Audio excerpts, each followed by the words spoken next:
杭州拱墅区元都新景一幢楼下有一家宠物店。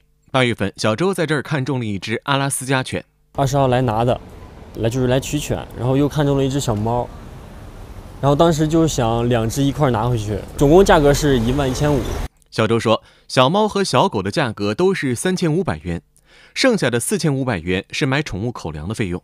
小狗到家后1、2天就开始出现咳嗽的症状。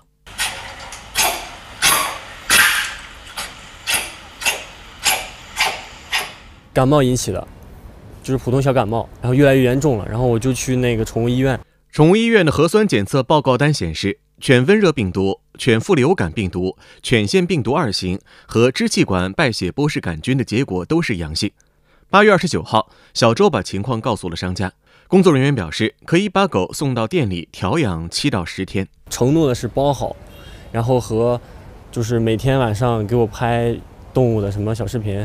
然后9月11号，我那天问他，我说狗怎么样？他说已经死了。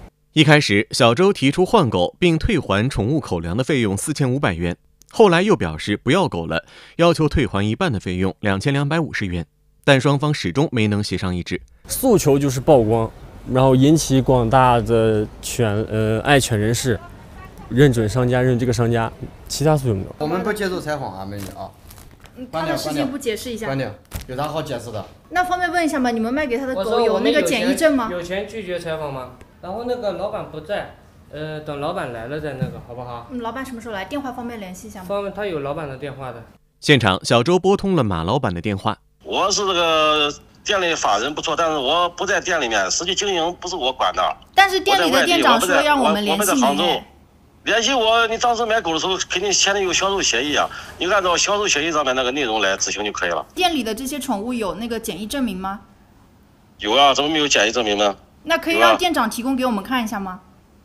那个检疫证明那是给那个检疫部门看的，那个涉及到我们的商业的有些方面不方便给你看的啊。马老板说，小狗的情况他不清楚，但如果要退款，得按协议来。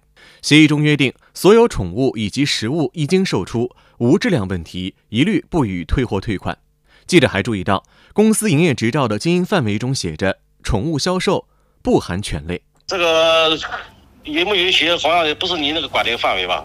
那上面写着不允许吧？上面写的不允许，跟你那个记者好像没有什么多大关系吧？那不允许你们可以卖吗？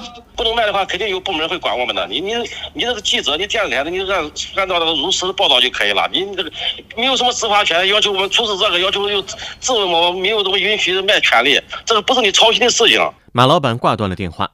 记者看了看店里大部分都是小猫，但其中一个笼子里关了一只小狗。小周说他会向职能部门反映情况。1818黄金眼记者报道。